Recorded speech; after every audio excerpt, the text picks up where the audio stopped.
So today we'll cover the chapter 3 of the teachings of Queen Kunti, which is an extract from Srimad Bhagavatam. The prayers of Queen Kunti is the chapter there, and Srila Prabhupada extracted that and created this small book called Teachings of Queen Kunti, so that quickly we can get a glimpse of Kunti Devi's devotion to Lord Krishna. Okay, so let's read this. Tata Paramahamsanam Tata Paramahamsanam Muninam Amalatmanam Muninam Amalatmanam Bhakti Yoga Vidhanartam Bhakti Yoga Vidhanartam Katam Pashyema Hi Striyaha. Katam Pashyemahi Striyaha. So Kunti Devi is praying, you yourself, O Krishna, descend to propagate the transcendental science of devotional service unto the hearts of advanced transcendentalists and mental speculators, who are purified by being able to discriminate between matter and spirit. How then can we women know you perfectly? So she says, she's putting herself down. She's saying, I'm a woman. I cannot understand philosophical aspects very well. So if you see in the general world, women are more artistic, men are more philosophical. So she's saying, I cannot understand philosophy. How can I know you perfectly? Like anywhere you see, without getting into this whole women's lib movement, women are naturally attracted to artistic professions like advertising, art, culture, teaching. They're naturally attracted.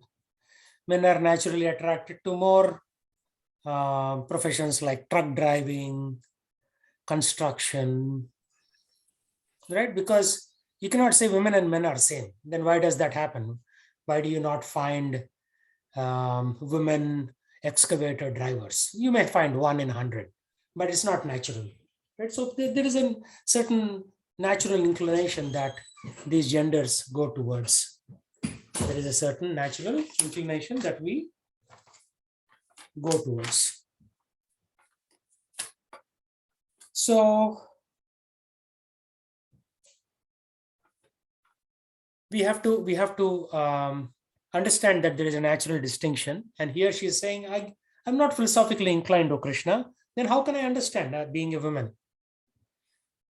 So one time, one of these ISKCON gurus was giving a class, and he was talking about the distinction between women and men. And one lady in the audience, she said, oh, no, we don't believe that. Women's liberation, everybody is equal. If everybody is equal, then why can men not produce kids? Right? Men cannot produce kids, no matter how hard they try. They don't have the womb inside to carry a kid for 9 months. So it's like that, right? You cannot make a donkey win a race along with other horses. Because donkey is donkey, horse is horse. But donkey can carry a lot of weight that horse cannot. Horse can run fast, donkey can carry a lot of weight. So everybody has their own special characteristics. So this is not about women's liberation movement or counter women's liberation. Nothing like that. Everybody has their characteristics. Let's understand what they are. That's it. Okay, Rekha Mataji, please read this. I know last time you were reading it, and then we stopped.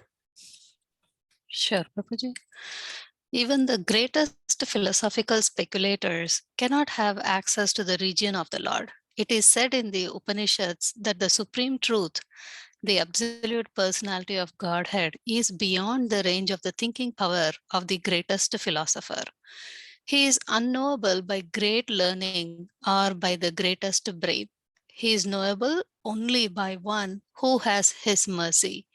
Others may go on thinking about him for years together, yet he is unknowable. This very fact is corroborated by the queen who is playing the part of an innocent woman. Women in general are unable to speculate like philosophers, but they are blessed by the Lord because they believe at once in the superiority and almightiness of the Lord, and thus they offer obeisances without reservation. The Lord is so kind that he does not show special favor only to one who is a great philosopher. He knows the sincerity of purpose. For this reason only, women generally assemble in great number in any sort of religious function. In every country and in every sect of the religion, it appears that the women are more interested than the men. This simplicity of acceptance of the Lord's authority is more effective than showy, insincere religious fervor. Kunti Devi prayed to the Lord very submissively, and this is the symptom of a Vaishnava. The Lord Krishna had come to Kunti Devi to offer respect to her by taking the dust off her feet. Because Krishna considered Kunti Devi his aunt, he used to touch her feet. But although Kunti Devi, a great devotee, was in such an exalted position, practically on the level of Yashoda Mai, Krishna's mother, she was so submissive that she prayed, Krishna, you are meant to be understood by the Paramahamsas, the most advanced transcendentalists. But I am a woman, so how can I see you? According to the Vedic system, there are 4 social divisions. Chatur Varnyam Maya Shrishtam. The highest members of the social order are the Brahmanas, those who are intelligent, and then come the Kshatriyas, military men and administrators, the Vaishyas, farmers and businessmen, and finally the Shudras, ordinary laborers. One's place in this system is determined by one's qualities and work, guna karma. The Bhagavad Gita mentions Striyo Vaishyas Tada Shudra, and the Srimad Bhagavatam speaks of Stri Shudra Dvijabandhunam. According to these references, women, Shudras, and Dvijabandhus are considered to belong to the same category. The word Dvijabandhu refers to one who is born in an exalted Brahmana or Kshatriya family, but who has no qualifications of his own. One's social standing, according to the Vedic system, is determined by one's qualifications. This is very practical. Suppose a man is born the son of a high court judge. This does not mean that he himself is also a high court judge. Yet, because one happens to take birth in a Brahmana family, even if he has no qualification and is rascal number 1, he claims to be a Brahmana. And although his qualifications are less than those of a Shudra, people accept him as a Brahmana. This has caused the downfall of the Vedic civilization. The Brahmanas in India are sometimes very much against my movement because I train and accept Brahmanas from Europe and America. But we do not care about their arguments, nor will any other reasonable man. Sri Chaitanya Mahaprabhu said, Prithvi te achayata nagaradi grama sarvatra prachara haibe mora nama. In every town, city, and village of the world, the Krishna consciousness movement will be preached. How is it then that Europeans and Americans will not become Brahmanas? In fact, one who comes to Krishna consciousness has already surpassed Brahmanism. As stated in Bhagavad Gita, Mam chayovya bhicharena bhakti yogena sevate sagunan samathitiyaitan brahma bhuyaya kalpate. One who takes to bhakti yoga surpasses the modes of material nature and comes immediately to the transcendental platform, Brahma Bhuta. Not to speak of becoming a Brahmana, the person who fully engages in bhakti yoga attains the highest transcendental platform. The stereotyped, crippled idea that only a person born in a Brahmana family can become a Brahmana has killed Vedic civilization. But now we are reviving the correct understanding that the attainment of perfection is meant for everyone. In Bhagavad Gita, Lord Krishna says, Mam hi partha vyapha, sorry, Mam hi partha vyapha shritya Yepishyu papa yonaya, striyo vaishyastadha shudras, tepiyanti param gatim. O son of Pruta, those who take shelter in me, though they be low-born, women, Vaishyas, or Shudras, can approach the supreme destination. Thus, although women, Shudras, and Vaishyas are ordinarily considered to belong to a lower class, when one becomes a devotee, he or she goes beyond such designations.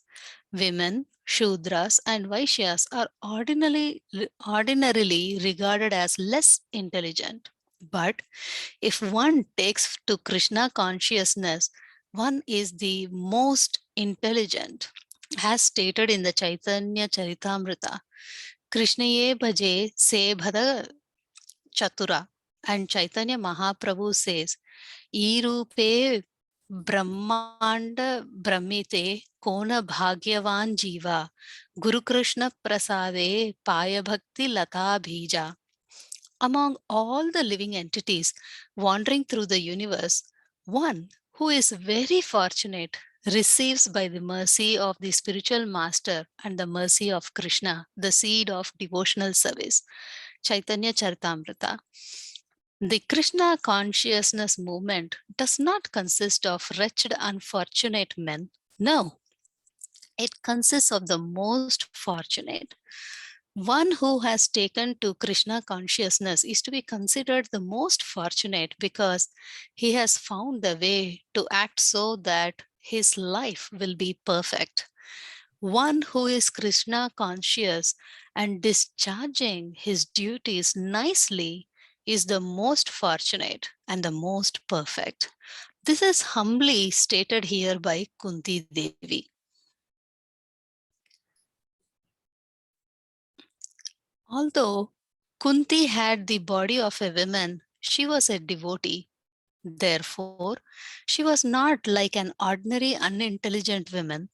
Rather, she was the most intelligent, for she recognized Krishna to be the supreme Godhead. He has come to me to offer me respect, materially appearing to be my nephew, but he is the supreme personality of Godhead. Therefore, in the previous verse, she said, Alakshyam sarva bhutanam antarbahir avastitam. You're not seen by ordinary men, although you are everywhere, inside and outside. In another verse also she said, Nalakshya se mudha drusha, fools and rascals cannot see you. This indicates that Kunti saw him. Unless she were able to see Krishna as he is, how could she say, Na lakshya se mudha drusha? She also said, Prakrite param. You are transcendental to this material creation. Now, here also, in this verse, Kunti continues to express herself with humility.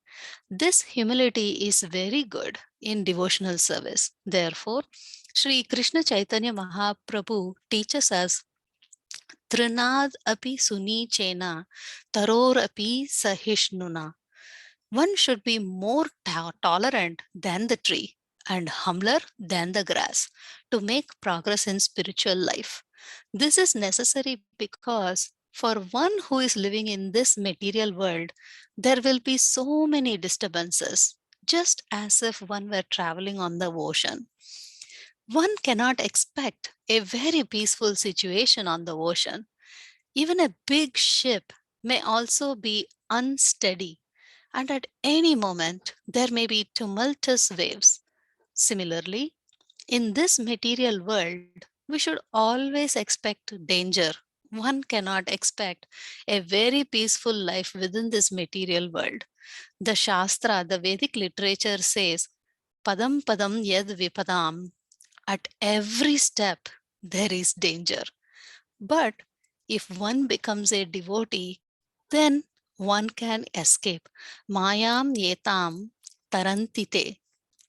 If one takes to Krishna consciousness, in the beginning, there will be many disturbances caused by Maya, the material energy of illusion. Maya will test us to see how firmly we are fixed in Krishna consciousness. Because she is also an agent of Krishna, she does not allow anyone the freedom to disturb Krishna. Therefore, she tests very rigidly to see whether we have taken to Krishna consciousness to disturb Krishna or are actually serious. That is Maya's business. So, in the beginning, there will be tests by Maya, and we shall feel so many disturbances while making progress in Krishna consciousness. But if we follow the rules and regulations and chant regularly as prescribed, then we shall remain steady. If we neglect these principles, Maya will capture us immediately. Maya is always ready. We are in the ocean, and at any moment we may be disturbed. Therefore, one who is not disturbed at all is called Paramahamsa. Kunti Devi therefore says, Tada Paramahamsanam, you are meant to be understood by the Paramahamsas. The word Parama means ultimate, and Hamsa means swan. So Paramahamsa means the perfect swan. If we give a swan milk mixed with water, the swan will take the milk and leave aside the water. Similarly, this material world is made of two natures, the inferior nature and the superior nature. The superior nature means spiritual life, and the inferior nature is the material life. Thus, a person who gives up the material part of this world and takes only the spiritual part is called Paramahamsa.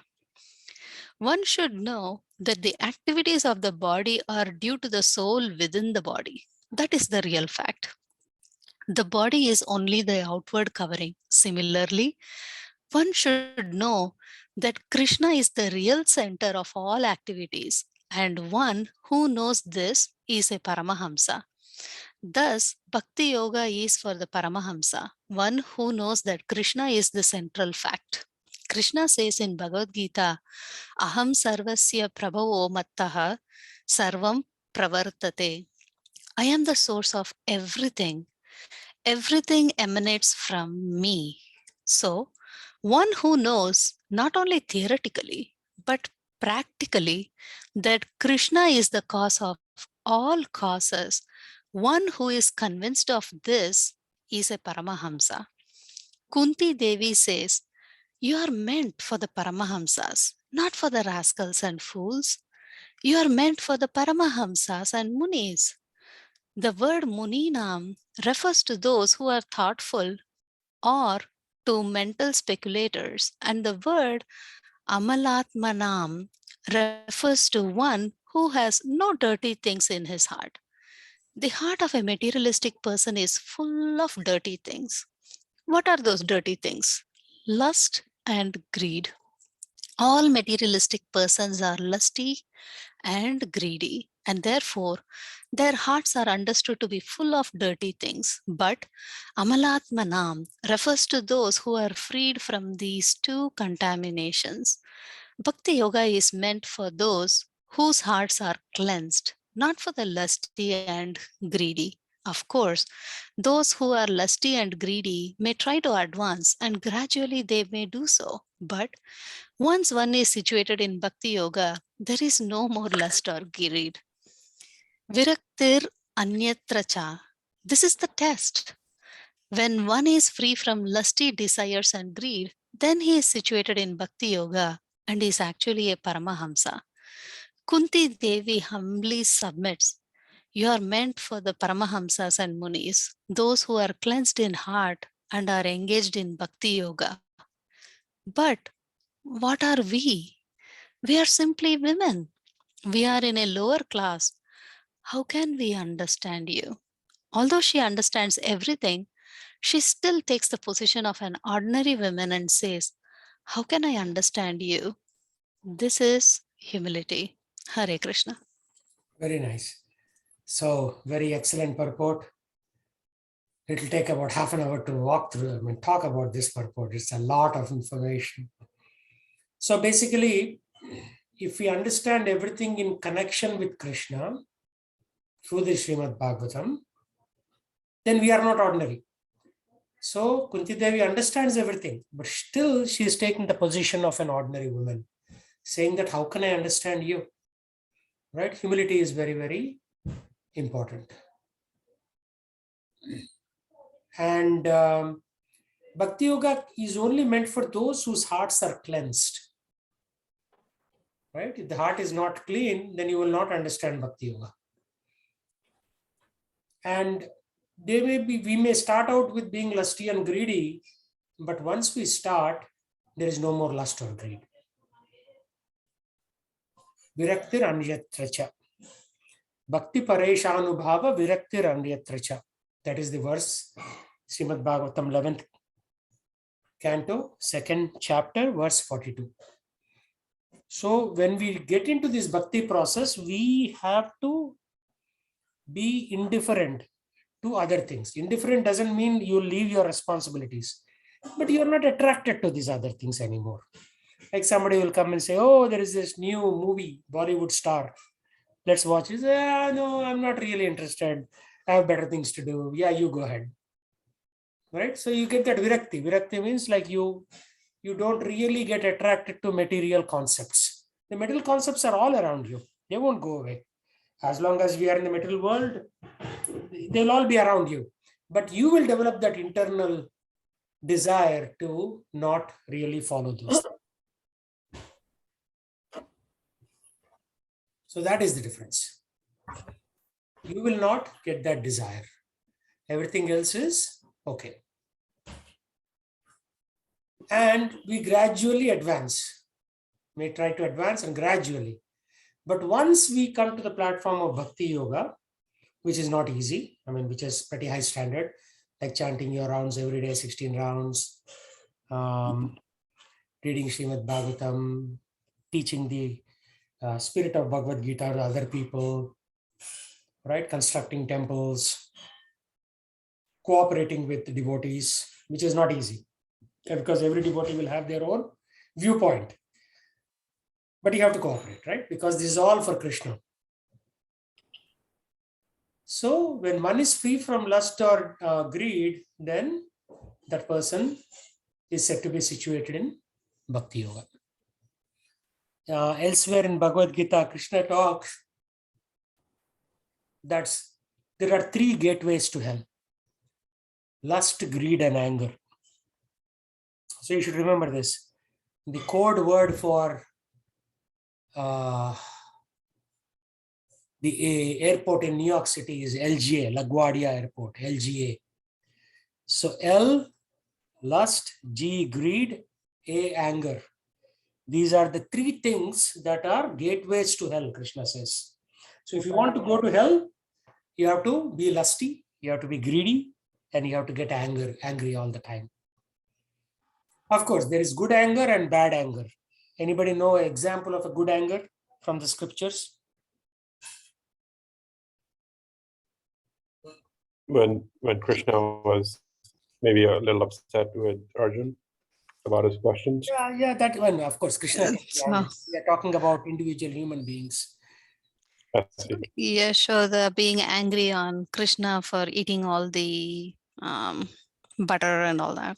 That is one good anger, but there is some extreme good anger in Ramayana. What is that? Hanuman burning Lanka. Yes, that is the best example of anger. Normally, anger is bad, but because Hanuman cannot take it that Ravana kidnapped Mother Sita, he becomes so angry that he burns the entire city. Right? Normally, burning is considered bad. Russia is attacking Ukraine and press thinks that it's all bad, that buildings are getting broken and all that. Right? But in this case, this anger is glorified. Ramayana happened 1.7 million years ago. Mahabharata happened 5,060 years ago. But we glorify that anger. Right? Why? Because it's for a good cause. It is to teach the adharmic people a lesson. So we are not talking about that anger. We are talking about regular anger. right? Like there was this stockbroker, Indian stockbroker in New York City. Back in 2008, 2009, when the stocks went down, he killed his wife and kids, and then he committed suicide. Now, what kind of anger is that? Foolish anger, right? Meaningless anger. Or there was one more day trader in Atlanta. So he lost $100,000 in one day in day trading. Day traders, what they do, they buy and sell only for a few pennies difference. So they may buy for $26.62 and sell it for $26.72. So somehow happened that day, the market crashed or whatever. So this day trader pulled out a gun and he killed all of his fellow day traders. And then he set it out on a truck, is trying to escape. And the police chased him, shot him dead. Finish. So that kind of anger is what is going to do for you? Nothing. All right. So sometimes people get angry at work and then they yell at their boss, and within 1 week that fellow is fired. So that's another kind of anger, the useless anger. So lust, of course, is lust for things, material things, lust for opposite gender or same gender sexually, lust for prestige. All right. All these things are gateway to hell. Greed is gateway to hell. Right. A lot of youngsters over the pandemic period, they became very greedy. They thought stock market is very good way to earn money. So they went into Robinhood, opened accounts and buy, sell. They made a lot of money. But in the last 2 or 3 weeks, they lost all that money. Because markets have a way of correcting themselves. It's not like they will only go up. So greed is invariably bad. You think you can outsmart the world, but you cannot. Right? So I know one of my friend who bought multiple homes in Philadelphia. And in the 2008-2009 crash, which was driven by this whole subprime mortgage crisis, as they call it. So house prices suddenly fell. So he could not make the payment. So he had to sell those homes. Right? So greed usually ends up in distress. So this lust, greed, and anger are the 3 gateways to hell that Krishna talks about. So this is the test, Prabhupada says. When one is free from lusty desires and greed, then the person is situated in Bhakti Yoga and can be called as Paramahamsa. We are not Paramahamsas because we still have tinges of lust and greed in us. So if we get rid of it, then we are a Paramahamsa. For that, we need drastic change in our lifestyle. Drastic. But if we don't change, material nature has a way of correcting that lifestyle. It will say, okay, gas, $10 a gallon. All of a sudden, your lifestyle will change. You drive less, right? Or rice, $10 a kilo or pound. That will change your lifestyle. So if you don't change, material nature will change it at some point or the other. Right now, we may say, oh, because of that bad Putin, prices are going up. No, this is actually being done by material nature. This is Durga Devi's weapon against rebellious souls. If you look at the history, right, there always, every decade, there is some major problem. Iran-Iraq war, or America attacking Iraq and Afghanistan, or there'll be subprime mortgage crisis, or there'll be COVID. These are all nature's weapons to fix us, right? So you cannot say that these things are bad. These are actually good to teach us a lesson. And they'll keep happening, whether you like it or not. Can you stop COVID? Can you stop Ukraine war?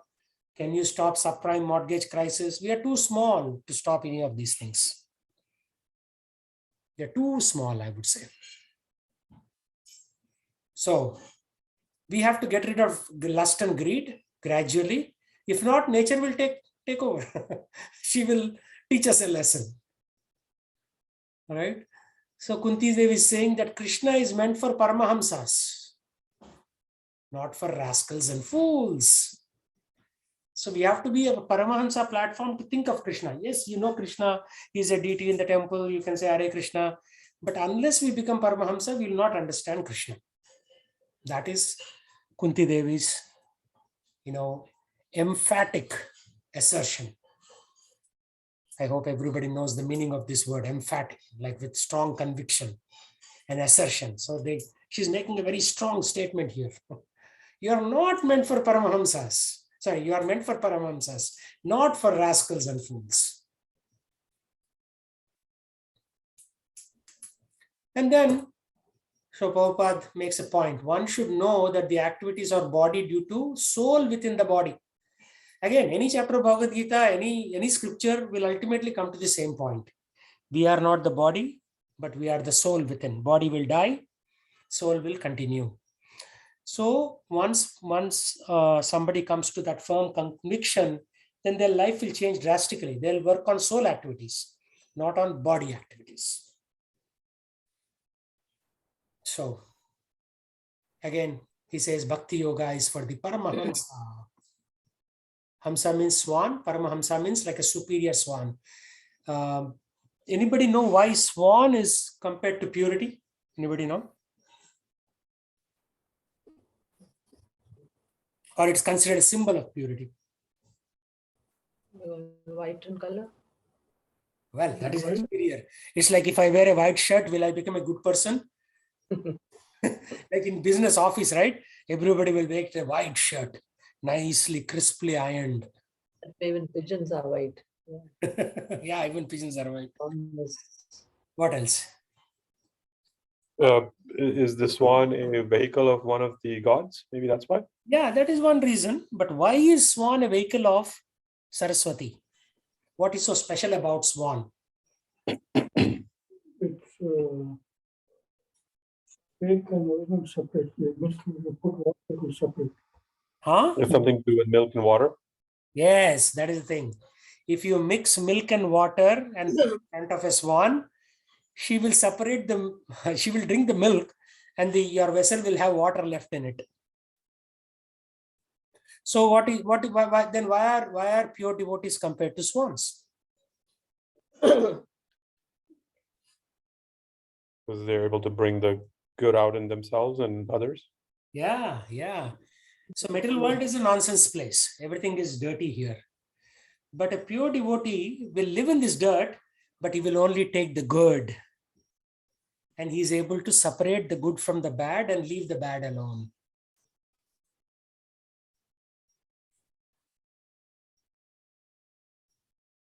So a Paramahamsa will be able to see good in everything. Right? Ukraine war, yeah, it's very good. It is for our rectification. It is for us to understand our relationship with God, like that, right? A Paramahamsa will think like that. Everybody else will be saying, oh, Putin is so bad, like that.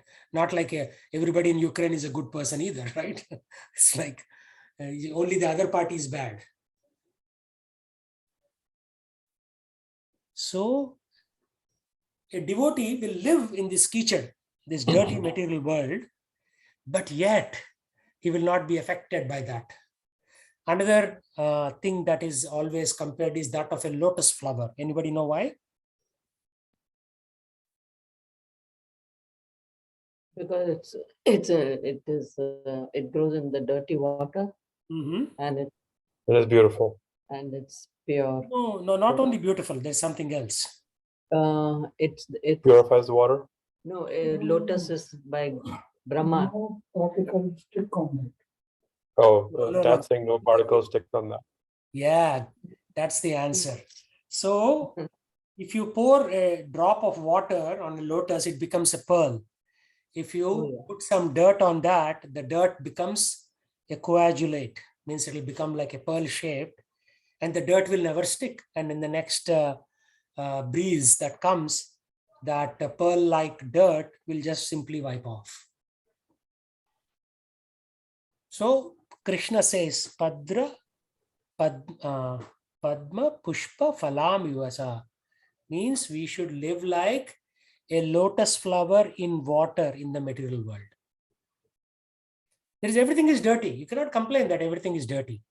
You be pure.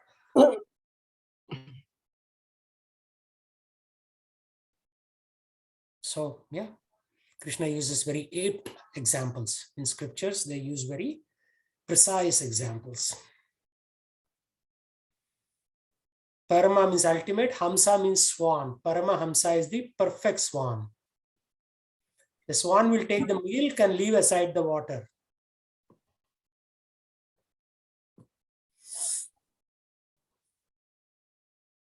The person who gives up the material part of the world and takes only the spiritual part of the world is called a Paramahamsa.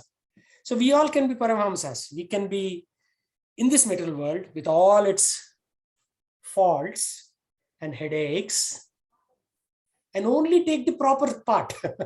How do you do that? Okay, so you are in a nonsense profession like IT, like we are all IT people, right? But still, you can take the good out of this material world, reading scriptures, chanting Hare Krishna, and trying to get out of this material world. There's no point in complaining that my profession is bad or this or that. While doing that, figure out how to get out. Because you have to get out. If you don't get out this lifetime, you'll have a next lifetime. And by which time, professions will change. You'll do something different.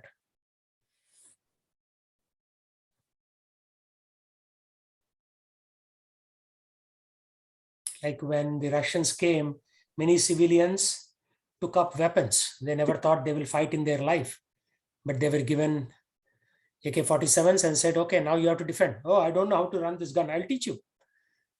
Half an hour class and that's it. Go fight.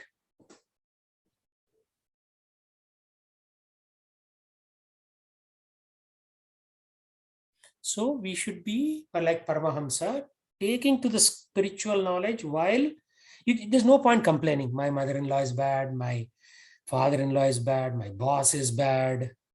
There's nothing you can do about all these things. What you can do is take up to spirituality, chant Hare Krishna and get out.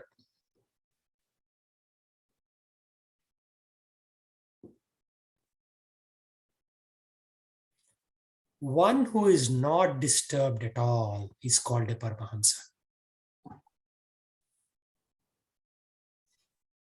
Maya is always ready.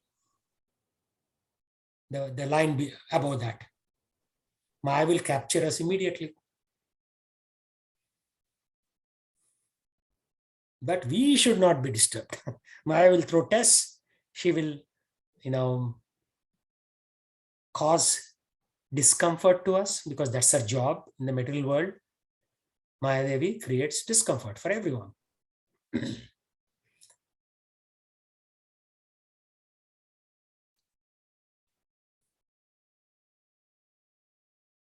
Why? Because she is also an agent of Krishna. And she does not allow anyone the freedom to disturb Krishna.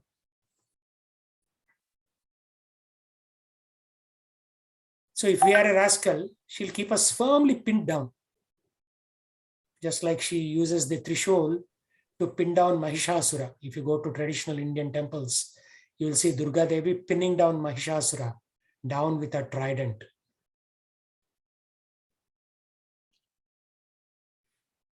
She says, you rascal, you want to disturb Krishna? I'll pin you down. And we are all being pinned down by Maya right now. But if we are serious, then she will actually hold our hand and take us to Krishna. But we are not serious. We are, neither here nor there. So we have to become serious. That's the message here.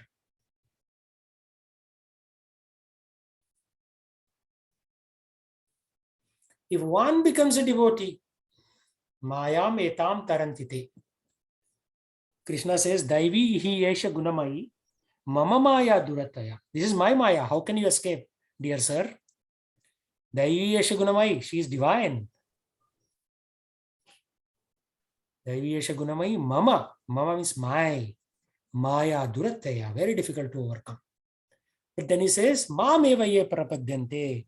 If you take my shelter, Prapadyante. Prapannam means shelter.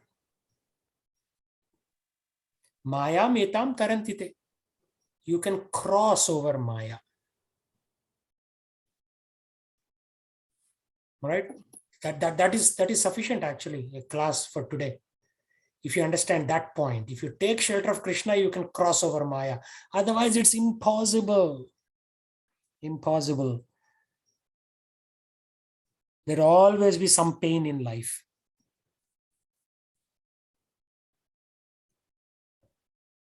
Krishna is saying, Mama Maya Durataya, you cannot escape, overcome my Maya. And he created the universe, so he knows all the rules and regulations of this universe, right? Can Jeff Bezos say like that? Can Warren Buffett, Bill Gates? All these people are themselves in Maya and they will die soon. In another 10 years, all these guys are gone. And then there'll be a new wave of rich guys who will come and flex their muscles for about 20 years and then they will die. Nobody can escape Maya. So physical, this material success is useful for a little while, but practically useless. Right? Of course, you have to do roti kapda makan. You need to have some kind of employment to lead a life, but our goal should be to get out of Maya. If we cannot, then what's the point? You'll take birth again. We are all in Maya. Don't be under any kind of illusion that you are not in Maya. We are being firmly pinned down by this material nature every day, every minute, not every day, every minute of our existence. Except when you are doing a Bhagavad Gita class, temporarily you are relieved from Maya.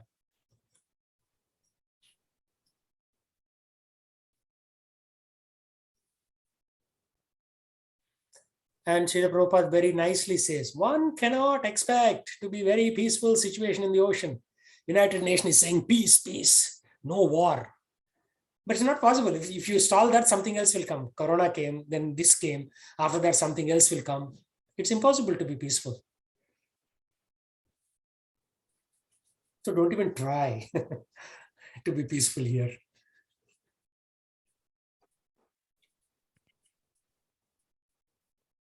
Somebody will have bad health, right? Cancer is now a very common thing. Now 1 in 3 people in America will have cancer in their lifetime. I know this because I also had cancer. Now I recovered from it. Right? So how can you be peaceful? You'll be always under stress. Arey, mera health ka kya hoga? Will I live? So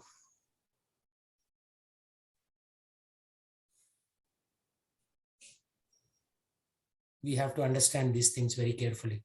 Actually, just this one page is sufficient. You don't need to read the whole scriptures. Prabhupada packed everything in this one page. There is a soul. It came from spiritual world. Now it is trapped by Maya. There is no peace in this world. If you take shelter of Krishna, you can escape Maya. And he concludes with,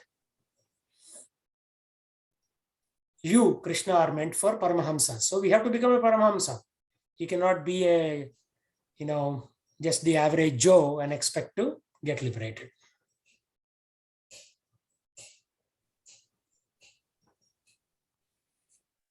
So, any thoughts, questions? I have one question. Yeah. Prabhu, how did Kunti Devi sense that Lord Krishna is the Supreme Personality of Godhead? Because she's already a good devotee from her last life. Like a diamond agent, the diamond trader, when he looks at a diamond, he knows that. How? By training, by skill. The skill is not coming just from this lifetime. It's coming from somewhere else. Ultimately, all ability comes from Krishna. Krishna himself says that. I am the ability in man. Man doesn't mean just male. Male and female is all man. We are all men, right? Manavas. So she knows. And you can know too, but you are not trying hard enough. Mm.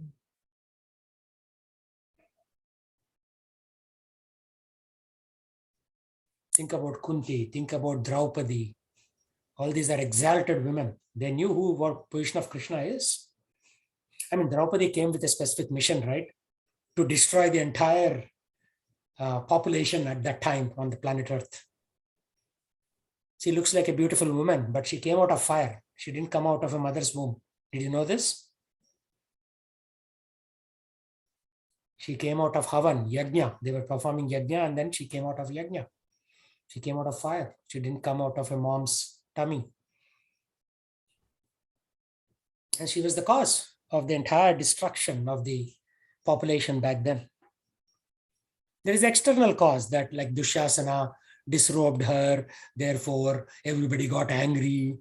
That is the external cause. The internal cause is Krishna saw that too many people are becoming sinful, they have to be wiped out. So even right now, external cause is Putin. But what is the real cause? Increase of sin on the planet.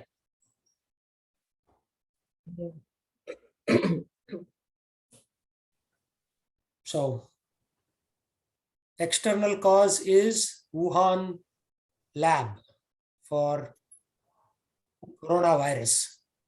Internal cause is again Maya Devi's weapon. She has to trouble jivas so that they can come to their senses.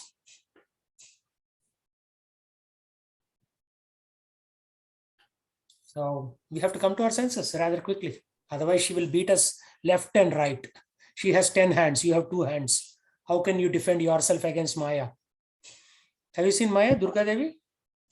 5 hands on this side and 5 hands on that side. She'll beat you black and blue. That's her job.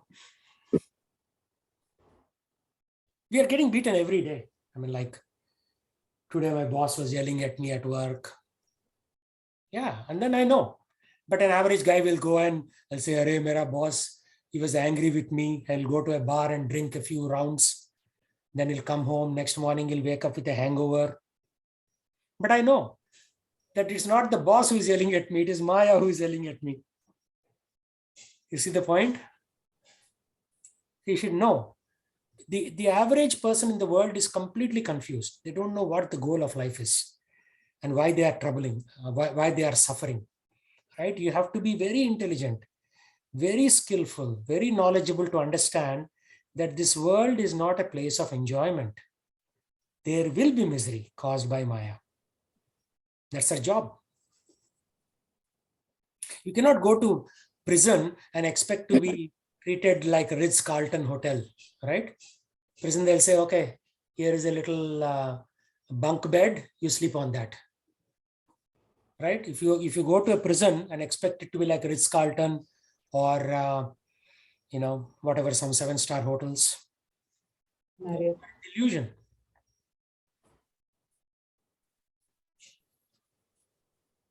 So we have to come to that firm conviction that this is not a place of enjoyment, and we have to seek that place where Krishna lives and go and stay with him. That is the spiritual world. Unless we are firmly convinced, we'll continue to build a permanent home in a temporary place. Material world is a temporary place. We are trying to build a permanent home. No, it is not possible. Okay, let's stop there and chat. Enough of theory. Let's do some practice.